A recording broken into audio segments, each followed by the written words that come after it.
Hello, अस्सलाम वालेकुम। Zalmi TV पे खुशामदीद। और जनाब, बांग्लादेश की सीरीज़ के बाद अब पाकिस्तान को वेस्ट इंडीज़ और उससे पहले हम खेलेंगे अमेरिका में, लेकिन वेस्ट इंडीज़ के खिलाफ ही। तो क्या आप लोग तैयार हैं सुबह-सुबह उठने के लिए? पाकिस्तान वेस्ट इंडीज़ टी20 सीरीज़ का आज हम रिव्यू करेंगे। वनडे की कुछ बात कर ही लेंगे, कुछ और छोटे-मोटे मामलात भी कर रहे हैं, बड़े कंट्रोवर्शियल से, उनके ऊपर ही बात करेंगे। और आज मेरे साथ हमेशा की तरह जो शख्सियत मौजूद हैं, बड़े ज़बरदस्त इनके एनालिसिस आप यूट्यूब पे एन्जॉय करते हैं अपने पेज के ज़रिए इस वक़्त। जहाँ-जहाँ मुझे लगता है पाकिस्तानी फैन्स हैं, वहाँ पर इनको लोग सुनते हैं।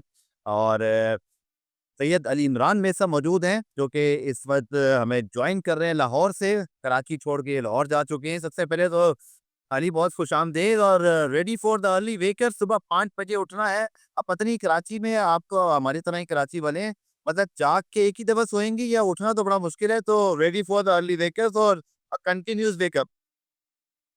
मेरे ख़्याल से कंटिन्यूअस वेकअप ज़्यादा आसान रहेगा। मुझे ना लेट जागने से कोई इश्यू है, ना जल्दी उठने से कोई इश्यू है। बस मुझे इश्यू ये है कि जो हम इतनी एफ़र्ट अपनी ज़िंदगी में करने जा रहे हैं, उसकी आधी एफ़र्ट भी अगर ये लड़के अपनी खेल में कर लेंगे, तो शायद कुछ बेहतर रिज़ल्ट देखने को हमें मिल जाएँगे।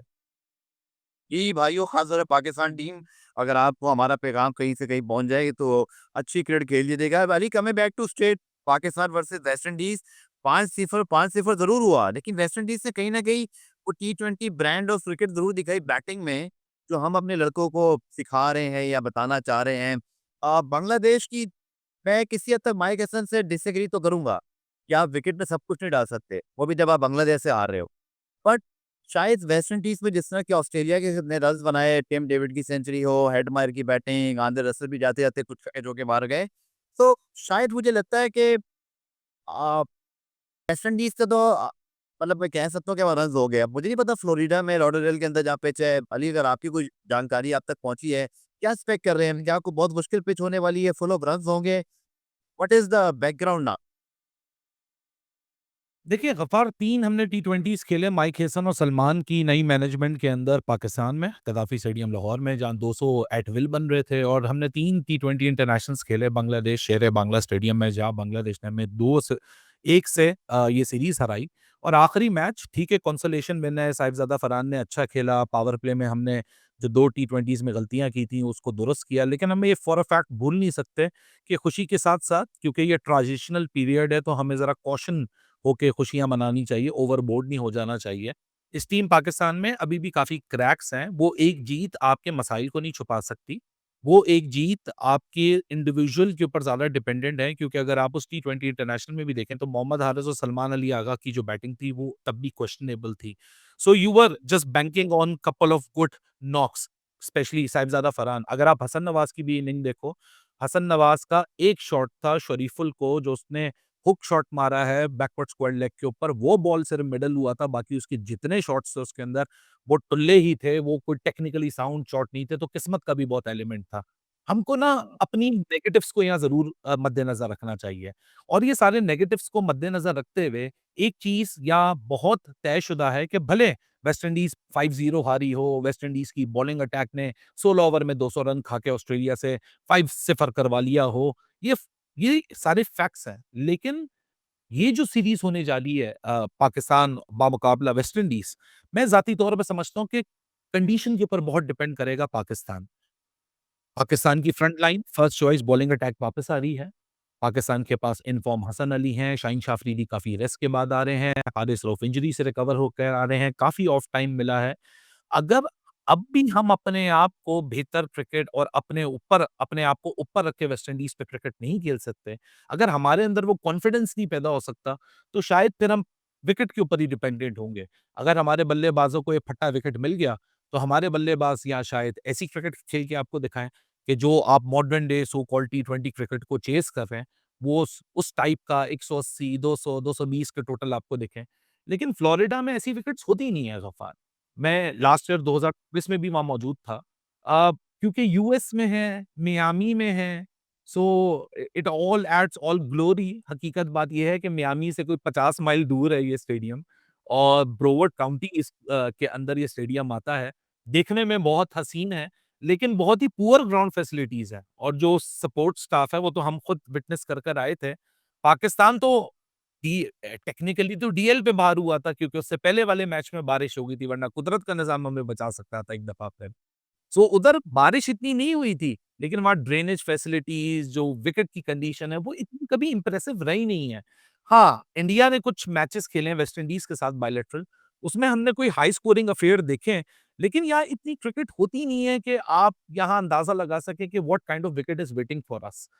ये जो वेदर है, ये जो करंट महीना है, आप अगस्त में खेलने जा रहे हो, बज़ाब्ते तौर पे जो जून-जुलाई का महीना होता है, वहाँ बहुत बारिशें होती हैं और यहाँ विकेट को स्लगिश ना हो, स्लो ना हो, डैम विकेट ना हो, आउटफील्ड स्लो ना हो, बड़ा मुश्किल हो जाता है क्योंकि इतने क्वालिफाइड ग्राउंड स्टाफ नहीं है, ड्रेनेज फैसिलिटीज़ इतनी कमाल नहीं है।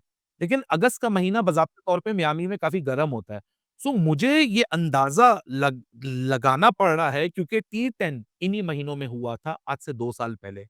और 2 साल पहले अगस्त में जो टी10 हुआ था उसमें आपको क्रैकर विकेट्स मिली थी, पुख्ता, तगड़ी विकेट्स मिली थी, फट्टा विकेट्स मिली थी। अगर वैसी विकेट मिल गई, सो आपके बल्लेबाजों का जो हाई रिस्क विकेट है, शायद उसकी जो probability of conversion into a good number on the score board वो ज़्यादा हो जाएगी। लेकिन फिर आपकी बात भी वहाँ वैलिड है कि वेस्ट इंडीज़ के पास भी वो बैटिंग फायर पावर है। सो फिर शायद आपको अपनी फ्रंट लाइन बॉलिंग पे भरोसा करना पड़ेगा कि शाहीन, हसन, हारिस, सुफियान, अबरार आप इनके ऊपर इतना तो बैंक ऑन करें ना कि ये फिर वेस्ट इंडीज़ को चित कर सके उन कंडीशंस के अंदर। ठीक है। अभी हमने एक चीज़ देखी कि माइक हैसन ने जब कराची में कैंप लगाया, हमने इस बांग्लादेश सीरीज़ के प्रीव्यू में डिस्कस किया था कि उन्होंने अपनी तरफ से तमाम ऑप्शंस खुले रखे हैं, यानी कि उन्होंने किसी को डिस्कार्ड नहीं किया। उन्होंने शाहीन को बुलाया था, नसीब को बुलाया था, बाबर भी थे, रिजवान भी थे, उन्होंने सबको लगता है इक्वली ट्रीट किया कि भाई ये है मेरी रिक्वायरमेंट, आप इसको पूरी करो। लेकिन ये जो वापसी हुई है शाहीन की, अ, या फिर अब्बास का एलिमिनेशन हम देखें या सलमान मिर्ज़ा का एलिमिनेशन देखें, करंट जो हमारी बैटिंग स्ट्रगल कर रही है, जैसे हसन नवाज़ का आपने ज़िक्र किया कि तुमको अभी लगता है कि न इंटरनेशनल क्रिकेट में अपने आप को प्रॉपर्ली प्रूव करना है, क्योंकि उनका पीएसएल बहुत अच्छा गया। हारिस की कंसिस्टेंसी बेहतर हो जाए तो वो इस वक़्त इस तरह की लीग में एक अच्छे प्लेयर ज़रूर हैं, बट सेंचुरी के बाद आखिरी 3 मैचेज़ में लोगों ने उनको देखा तो वो डिज़ायर्ड रिज़ल्ट नहीं आया। आप कैसे देखते हैं इस सीरीज़ को कि क्या हमने जो सिलेक्शन में इतनी तब्दीलियाँ कर दी, ख़ासतौर पर अब्बास का मैं कह रहा हूँ, उससे पहले हमने सलमान अली सॉरी इरफ़ान खान यादी को भी टीम में नहीं रखा।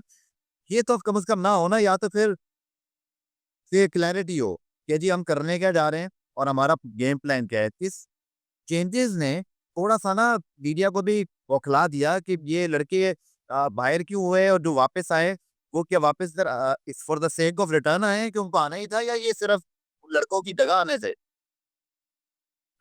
गफ़ार मेरा बड़ा मिक्स ओपिनियन है क्योंकि मुझे थोड़ी-सी इसकी इनसाइडर नॉलेज है इस पूरे सब्जेक्ट की। माइक हेसन आगे चल के क्या करेंगे, क्या नहीं करेंगे, लेकिन मुझे एटलीस्ट एक सरप्राइज़िंग हैप्पीनेस है इस पूरे इवेंट के अंदर। Let me be the bearer of the news कि सलमान और Ahmed Daniyal, no to doubt about that कि सलमान ने तो बहुत ही कमाल बॉलिंग की। लेकिन इस टूर से पहले, इस टीम से पहले माइक हेसन ने कैटेगोरिकली हसन अली और शाहीन अफरीदी को ये बात कम्युनिकेट कर दी थी कि आप बांग्लादेश सीरीज़ का हिस्सा नहीं होंगे, बट वेयरएज़ आप वेस्ट इंडीज़ का हिस्सा होंगे। अ, इस दफ़ा शायद अब्बास आफरीदी एक ऐसी एक्सक्लूज़न है, इरफ़ान खान नियाज़ी ऐसी एक्सक्लूज़न है और इंक्लूज़न ऑफ मोहम्मद नवाज़, क्योंकि शादाब खान मोर और less Asia cup miss out करते हुए दिख रहे हैं इस वक़्त। सो आप उनको बगैर किसी ट्रैक ऑफ परफ़ॉर्मेंस के लेकर आ रहे हैं। ये मैं बाज़ाब्ते तौर पे 3 नाम ऐसे समझता हूँ कि ऐसे हैं कि जिनका अभी, क्योंकि एक तरफ़ा तो मैंने आपको अच्छी पिक्चर दिखा दी कि प्रॉपर कम्युनिकेशन हुई है। हम हमेशा पाकिस्तान क्रिकेट में शिकायत करते हैं कि हमारे बहुत सारे मसाइलों का जो सबसे बड़ा मसला ये है कि हमारे स्टेक होल्डर्स और प्लेयरों के दरमियान जो ब्रिज आ जाता है, वहाँ से ईगो जन्म लेती है। वहाँ से प्रॉब्लम्स जन्म लेती हैं। जब कम्युनिकेट फ़ोन उठाएँ, बताएँ, आप इस सीरीज़ में नहीं, आप अगली सीरीज़ में होंगे। That is what you call rotation policy. Salman Mirza के ऊपर डिबेट एक ज़रूर बनती है, प्रोवाइडेड उसने जैसी परफ़ॉर्मेंस की। लेकिन good thing about this step was, Ghaffar, late me be very honest about it, कि आपने एक लड़के को कम्युनिकेट ही करके भेजा था। It wasn't hard break Salman Mirza. और दूसरी तरफ एक फ़नी चीज़, आपने सारी बात की कम्युनिकेशन में, यार वो वाली वीडियो नहीं बनी जो एक ज़माने में बनती थी, पीछे से कैमरा आता था, हेलो मैं चीफ सेलेक्टर बोल रहा हूँ, तो वो वाली वीडियो नहीं बनी सर? देखिए, वो वीडियो तो बड़ा मिस्टीरियस सा केस है। सेलेक्टर से पूछा तो जाए कि वो टीम पिक भी कर रहे हैं और जो टीम वो पिक कर रहे हैं, क्या वही टीम आ रही है? मुझे तो थोड़ा-सा कंट्रोवर्शियल हो जाएगा, हम रिव्यू कर रहे हैं, मैं चाहता हूँ पॉज़िटिव-पॉज़िटिव बातें करें इसके अंदर। लेकिन एक हम हमारी क्रिकेट में बात करते-करते एक नेगेटिव पहलू ज़रूर आ जाता है। अगर मैं असद शफ़ीक और अज़हर अली के क्युमुलेटिव टेस्ट मैचेज़ देखूँ तो सवा 100 से ज़्यादा टेस्ट मैचेज़ हैं। इतने हेवी टेस्ट मैच और बड़े टेस्ट प्लेयर्स आपकी सिलेक्शन कमेटी में बैठे हुए हैं। उनसे आई विश कोई पूछ सके या वो आके बता सकें कि उनकी जो बनाई हुई 11 हैं या उनकी बनाई हुई जो फर्स्ट चॉइस 15 है, क्या वो एज़ इट इज़ हो रही है? मोहम्मद नवाज़ आपकी असद शफ़ीक और अज़हर अली की लिस्ट में नहीं थे। जिस दिन आपकी बांग्लादेश की टीम अनाउंस हुई है, उस दिन उसी पाकिस्तान क्रिकेट बोर्ड के हेडक्वार्टर्स में हमारे ज़राए हमें बताते हैं कि अलीम डारी भी मौजूद थे, आकिब जावेद भी मौजूद थे। But your media head and your COO came and announced the team. Everything is not right, लेकिन उम्मीद ही कर सकते हैं गफ़ार पाकिस्तान क्रिकेट के साथ। हमें पता है हम परफेक्ट नहीं हैं, ना हम कभी परफेक्ट हो सकते हैं। हमारे पास हमारी डायरेक्शन ही हम विज़नलेस क्रिकेट चला रहे हैं, हम डायरेक्शनलेस क्रिकेट चला रहे हैं। हम अपने डोमेस्टिक में 2 डिवीज़न करने को तैयार हैं, लेकिन जब बाहर क्रिकेट में, इंटरनेशनल क्रिकेट में 2 डिवीज़न हो रहा है, तो हम उसकी मुखालफत कर रहे हैं। सो देखें, हमको इसी छोटी-छोटी चीज़ों को लेके चलना पड़ेगा। बाबर के केस में आपको इंतज़ार करना पड़ेगा, क्योंकि मुझे अगर आप आज मुझसे पूछते हैं कि एशिया कप की 11 में बाबर होंगे, मैं आपको बोलूँगा 50-50। आप मुझसे पूछेंगे एशिया कप की 11 में शाहीन होंगे, मैं आपको बोलूँगा 100%, क्योंकि शाहीन को ये बात कम्युनिकेट हो चुकी है। बाबर को ये बात इस तरह कम्युनिकेट नहीं हुई है अभी, क्योंकि बाबर से जो हमारे ज़राए बताते हैं कि जो माइक हेसन का हुआ था, Mike Hesson communicated to him कि जो मैं चाह रहा हूँ, वो तुम उस पे अलाइन कैसे करो। एटलीस्ट इस दफ़ा गफ़ार एक चीज़ ज़रूर है, बाबर, शाहीन, रिज़वान इनसे आपको एक इख्तिलाफ तो ज़रूर होगा कि बड़े टूर्नामेंट्स में आपने क्या किया, आपकी स्टार प्लेयर के फ़ायदे का क्या हुआ, हमने आप तीनों को ब्रांड बनाया, आपने पाकिस्तान को इन टर्म्स ऑफ ट्रॉफीज़ क्या दिया। लेकिन जो अंदर से बातें पता चल रही हैं, एटलीस्ट माइक हेसन एक ट्रांसपेरेंसी के साथ इनसे रिलेशन बिल्ड कर रहा है और बिल्कुल क्लियर कर रहा है। हमारा कल्चर नहीं है कि हमारे यहाँ ये है कि मुँह पे आप अच्छी-मीठी बात कर दें तो आप पसंदीदा होंगे। अगर आप मुँह पे कड़वी बात कर देंगे तो लोगों को पसंद नहीं आएगा। हमारे यहाँ नादान दोस्त ज़्यादा पसंद किए जाते हैं अक्लमंद दुश्मन से। सो मैं ज़ाती तौर पे समझता हूँ कि कुछ चीज़ें बेहतर हैं, लेकिन कुछ चीज़ें अभी भी सरप्राइज़िंग हैं। वही माइक हेसन जब आपको इस तरह का कम्युनिकेशन लेवल रजिस्टर करते हुए दिखाई दे रहे हैं, आपको ट्रांसपेरेंसी के ऊपर रिलेशंस बिल्ड कर रहे हैं। दूसरी तरफ मोहम्मद नवाज़ की एक सरप्राइज़ इंक्लूजन हो रही है। क्या हम अगर फ्यूचर को बिल्ड कर रहे थे, तो क्या हम अराफात मिनास, हम मेहरान मुमताज़, हम मुबस्सिर खान, हम इन काबिल लड़कों पे नहीं जा सकते थे? क्या वो काबिल नहीं हैं? अगर वो काबिल नहीं हैं, तो फिर करकट का है बाकी। सुफियान सुफियान मुकीम और अबरार को जिस तरह हमने बिठाया आखिरी 2 मैचेस में, एशिया कप आ रहा है, वर्ल्ड कप आ रहा है, तो कभी-कभी शायद आपको बिगर पिक्चर देखना होती है। तो मुझे ऐसे लगा जैसे हम थोड़ा-सा सीरीज़ के अंदर डिग इन हो गए। मैं ज़ाती तौर पे समझता हूँ कि हम वही वाली अप्रोच पे गामज़न हैं, जो अप्रोच आपको अपने पड़ोस इंडिया में दिखती है। चाहे आप द्रविड़ रोहित की बात करें, आप चाहे करंट फ़ॉर्म पे गंभीर और शुभमन गिल की बात करें कि इंडिया भी ना 8वें नंबर की बैटिंग डेप्थ के पीछे ज़रूर जाता है। ठीक है ना? वो एक पूरा बॉलर नहीं खिलाएगा 8वें नंबर के ऊपर। एक ऐसा बॉलर खिलाएगा जो कि बैटिंग कर सके। भले उनको इस ये फ़ायदे में जाए, ना जाए। वही सिमिलर पैटर्न हमारा भी है कि हम 8वें नंबर पे बैटर को खिलाना चाह रहे हैं। बैटर जो कि बॉलिंग के आपको 2-4 ओवर निकाल के दे सके। अगर आपके पास मीडियम पेसर है तो वेल एंड गुड। इसी स्ट्रैटेजी के साथ आप फ़हीम में भी इन्वेस्ट कर रहे हो। इसी स्ट्रैटेजी के साथ आप हसन हुसैन तलत में भी कर रहे हो कि आपको एक 8वें नंबर पे एक ऐसी सेफ्टी मिल जाए, जो कि आपको एक फ्रंट लाइन मीडियम पेसर आपको एक और नीचे से आके फिनिशर भी मिल जाए। लेकिन आई विश इतना आसान होता, क्योंकि देखिए हॉर्सेस फॉर कोर्सेस की अप्रोच लेनी पड़ेगी। खुशदिल शाह शायद पाकिस्तान में बहुत ज़बरदस्त कर जाएँ, लेकिन खुशदिल शाह को जैसी ये जो विकेट्स मिली, यहाँ वो स्ट्रगल करेंगे। क्योंकि हमारा मोर और लेस गफ़ार प्रॉब्लम ये है कि हमारे यहाँ कंडीशन बेस्ड प्लेयर है। आप हसन नवाज़ को फट ये हसन नवाज़, यही हारिस पाकिस्तान की कदाफ़ी स्टेडियम की विकेटों पे होते, वो जो 3-3-0 का जो स्कोर लाइन था, शायद उससे ज़्यादा मुख्तलिफ कोई रिज़ल्ट ना होता। Same bowler, same Mustafizur, same Shariful, same everyone, bring them on those wickets और ये लड़के आपको मुख्तलिफ तरीके से दिखेंगे। Adaptation is the key.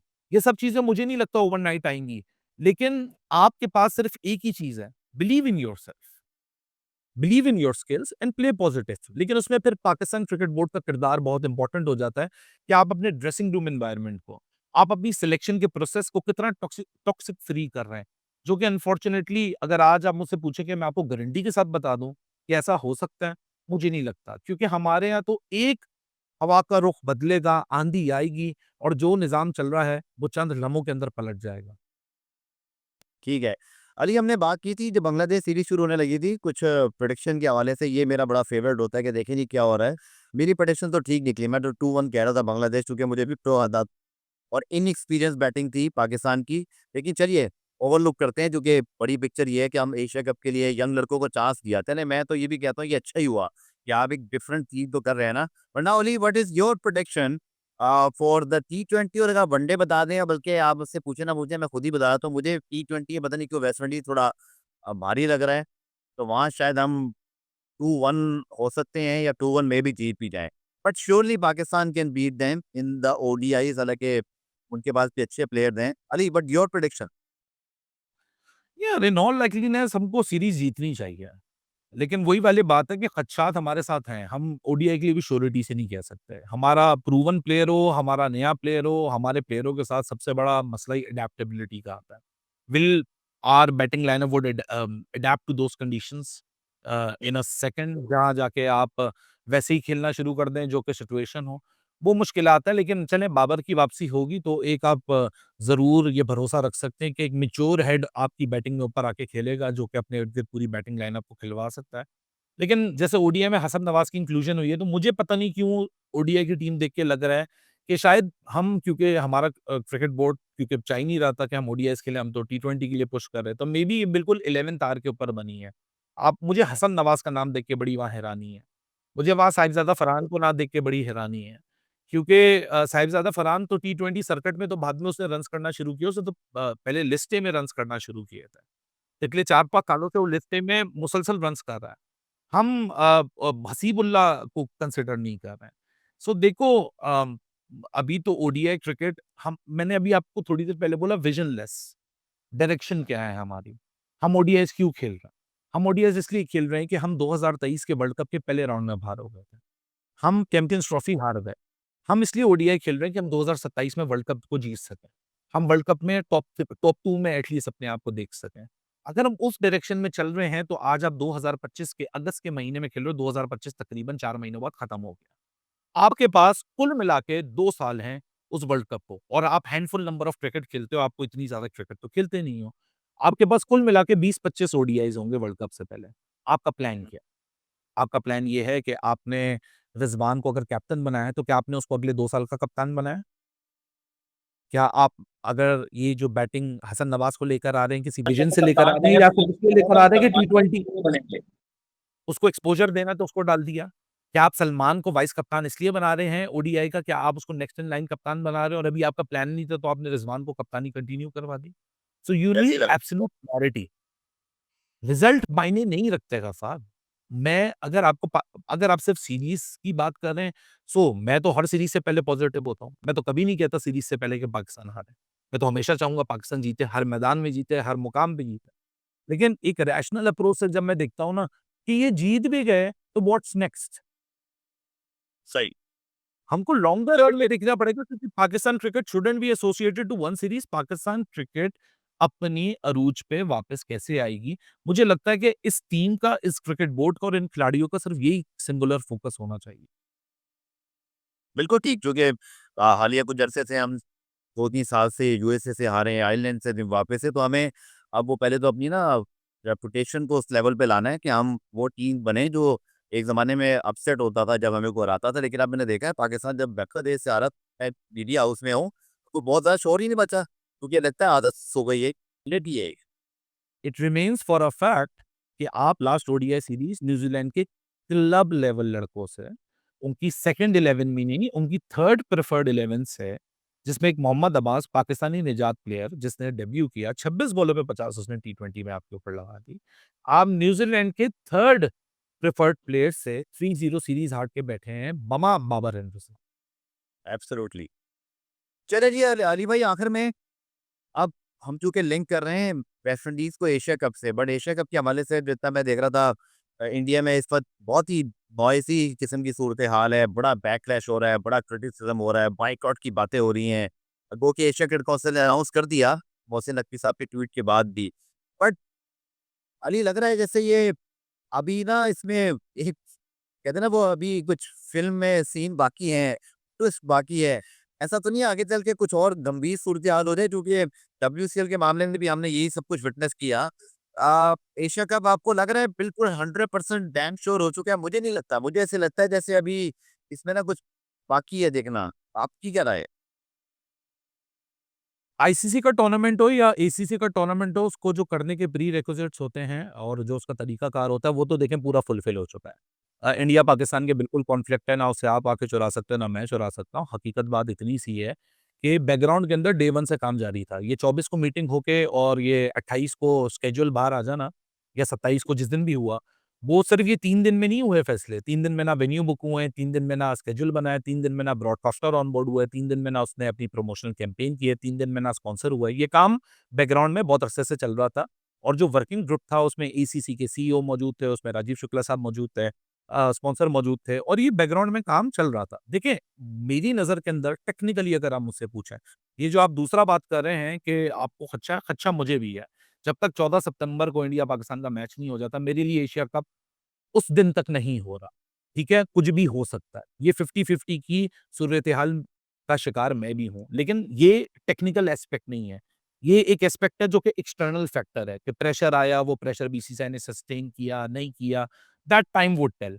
लेकिन जो इंटरनल एक पूरा सब्जेक्ट है, अगर कोई ये समझता है कि बीसीसीआई की मर्ज़ी के बगैर हुआ है या बीसीसीआई अपनी गवर्नमेंट की कोऑर्डिनेशन में नहीं होगी या ये सब एक आपस में प्रॉपर डायलॉग, एक प्रॉपर प्रोसेस के तहत ये एशिया कप अनाउंस हो गया या मोहसिन नकवी ने यूनिलैटरली अपनी तरफ से कर दिया। नहीं, ऐसा कुछ भी नहीं है।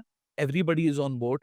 दे want to play India Pakistan. They want to have that match. They want to लेकिन अली, प्रमोट इट ये जो और अब वही ये कॉन्सेप्ट बात है। बैकलैश है, क्रिटिसिज्म हो रहा है, फिर उसके ऊपर जो इतनी बातें हो रही हैं और एक बड़ी मज़ेदार सूरत-ए-हाल है, आपको पता है आप मुझसे ज़्यादा इस इंडियन फैक्टर को जो है अंडरस्टैंड करते हैं, आपकी बड़ी अच्छी रिसर्च है इसके अंदर, आप वीडियोज़ भी इसमें बना रहे होते हैं, कि वो जो उनकी मिनिस्ट्री बोल रही है कि जी बीसीसीआई तो अब खुद इसको देखेगा क्योंकि ये इंडिपेंडेंट बॉडी है, वहाँ ये बहस चल रही है कि कौन अम्ब्रेला में सब आ जाएँ।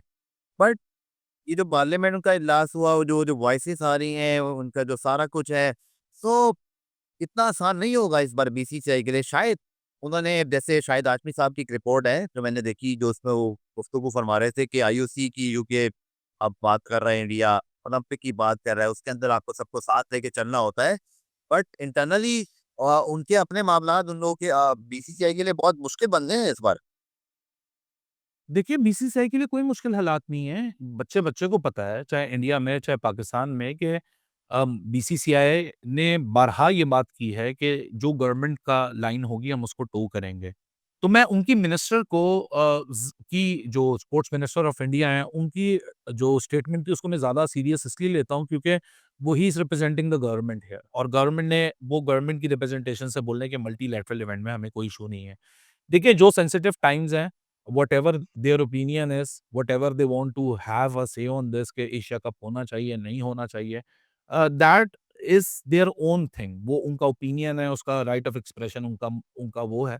लेकिन जहाँ तक जो स्टेक होल्डर्स मैटर करते हैं, डिसीजन उनका है गफ़ार। पॉलिसी मैं नहीं बना रहा, पॉलिसी कोई नॉर्मल ट्विटर पे यूज़र नहीं बना रहा, आप नहीं बना रहे, ना कोई इंडियन बना रहा है, ना कोई पाकिस्तानी कॉमन बना रहा है। पॉलिसी बना रहे हैं स्टेक होल्डर्स और जब तक पॉलिसी इस बात की इजाज़त देगी कि इंडिया पाकिस्तान एशिया कप या आईसीसी लेवल के ऊपर एंगेज होंगे, तो जब तक कोई कुछ भी बोल ले वो इवेंचुअली मैच होना है। लेकिन मुझे बड़ा ना अ, ब खत मैं अगेन फिर बोलूँगा खदशा मुझे भी है। लेकिन जब मैं 1 + 1 = 2 करने की कोशिश करता हूँ, तो इतना आसान इसलिए नहीं लग रहा क्योंकि गफ़ार हम ये बात भूल रहे हैं कि 28 सितंबर को ये टूर्नामेंट खत्म होगा। ठीक है? चलें अब एग्ज़ाम्पल इंडिया पाकिस्तान नहीं होता, बायकॉट हो जाता। तो 22 सितंबर में जो दूसरा इंडिया पाकिस्तान है उसका क्या होगा? वुमेन आईसीसी लेवल के ऊपर। उसके लिए तो भारतीय टीम कोलंबो जा रही है पाकिस्तान से खेलने और वो जेशा ने खुद अनाउंस किया। चलें वो निकल जाएगा तो उसके चंद महीनों बाद फिर मेन और वुमेन दोबारा एशिया कप में मिलना है। उसका क्या होगा? फिर ये जो एसीसी का इजलास हुआ है इसमें एशियन गेम्स की भी मंजूरी हो गई है। एशियन गेम्स में इस दफ़ा जो आने वाला एशियन गेम्स है, उसके अंदर भी इंडिया पाकिस्तान होगा। तो वहाँ से हम कैसे एस्केप करेंगे? तो देखिए जो डब्ल्यूसीएल में हो रहा है उसको साइड करें। WCL is a private entity. वो मेरे और आपके जैसे लोग हैं। भले वो पाकिस्तान और इंडिया के खेले हुए खिलाड़ी हैं, लेकिन उनकी मेरी और आपकी उनकी पर्सनल से यहाँ है। यहाँ भले फॉर एग्ज़ाम्पल वहाँ से सूर्या कुमार यादव है, यहाँ से सलमान अली यादव है। सूर्या और सलमान अपनी ज़िंदगियों में क्या सोचते हैं, क्या नहीं सोचते हैं, वो मैटर नहीं करता। मैटर ये करता है कि उनका बोर्ड क्या सोच रहा है। उनका इधर ये मैटर करता है डब्ल्यूसीएल में कि ये इंडिविजुअली क्या सोच रहे हैं। तो जो भी स्टेक होल्डर डिसीज़न लेंगे, वो आपके सामने नज़र आएगा। लेकिन इस डिसीज़न और इस प्रेशर को काफ़ी बर्दाश्त ज़रूर हो रहा है अभी तक और मैं उम्मीद करूँगा, आसान नहीं होगा बीसीसीआई के लिए इस प्रेशर को सस्टेन करना। हम तो देखें, हमने तो कभी नहीं बोला कि क्रिकेट नहीं होनी चाहिए। मैं तो एक ऐसी सोच का आदमी हूँ कि विंडो खुली रहनी चाहिए और मेरे लिए इंडिया-पाकिस्तान होना चाहिए। बिल्कुल ठीक है। बहुत-बहुत शुक्रिया अली आपके वक़्त का और बहुत मज़ेदार डिस्कशन हमेशा की तरह और उम्मीद है आपको पसंद आई होगी। लेट्स होप कि पाकिस्तान वेस्ट इंडीज़ बहुत अच्छी हो। यार हमें चाहिए ऐसी अब कुछ खबरें कि हमारी टीम ज़रा कुछ बहुत तगड़ी करे और उसके बाद हम एक बड़े टूर्नामेंट में एंटर हो और क्योंकि हम बहुत अरसे से किसी बड़े टूर्नामेंट में बहुत अच्छी परफ़ॉर्मेंस नहीं दिखा सके। तो लेट्स होप कि एशिया कप भी हो और टीम अच्छी तैयारी भी कर ले और हम वहाँ जाके थोड़ा फ्लरिश करें, थोड़ा-सा ज़रा हमें ही मज़ा आए, थोड़े हमारे भी जिगरें मज़बूत हो क्योंकि अभी ज़रा हम डाउन डाउन ही लगते हैं जब कोई बड़े टूर्नामेंट आता है। Thank you so much again for your time. और उम्मीद है आपको ये डिस्कशन पसंद आया होगा। मेरे फीडबैक ज़रूर दीजिएगा। ज़ल्मी टीवी को सब्सक्राइब भी कर दीजिएगा, शेयर भी कीजिएगा। इंशाल्लाह नेक्स्ट वीडियो में आपसे मुलाकात होगी। टेक केयर एंड खुदा हाफ़िज़।